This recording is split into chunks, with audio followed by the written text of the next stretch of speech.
వరద రాజకీయం ద్వారా కూటమి సర్కారును బద్నాం చేయాలనుకున్న వైసీపీ ప్రయత్నాలు ఫలించలేదు.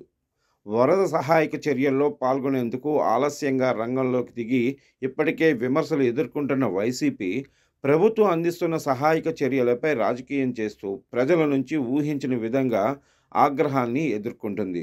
వరద ప్రభావిత ప్రాంతాలకు వెళ్లే వైసీపీ నేతలు ఒకే ఎజెండాతో వస్తున్నారని ఆగ్రహించిన బాధితులు వైసీపీ నేతలను ఎక్కడికక్కడే నిలదీస్తున్నారు. ప్రభుత్వాధినేత రేంబళ్లు సహాయక చర్యలను పర్యవేక్షిస్తూ మొత్తం అధికార యంత్రాంగాన్ని రంగంలోకి దింపి పరుగులు పెట్టిస్తుంటే ప్రభుత్వంపై బురద చల్లుతారా అంటూ వైసీపీ నేతలకు ప్రజలు షాకులు ఇస్తున్నారు. విజయవాడ వరద ప్రభావిత ప్రాంతాల్లో పర్యటించిన జగన్కు రెండుసార్లు ఇదే అనుభవం ఎదురైంది.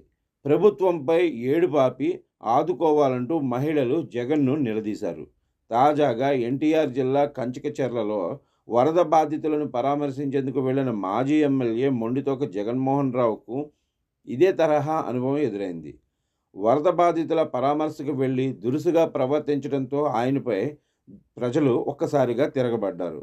ప్రభుత్వం నుంచి అన్ని విధాలా సాయం అందుతుందని చెప్పడంతో మాజీ ఎమ్మెల్యే ఇబ్బందిగా ఫీల్ అయ్యారు.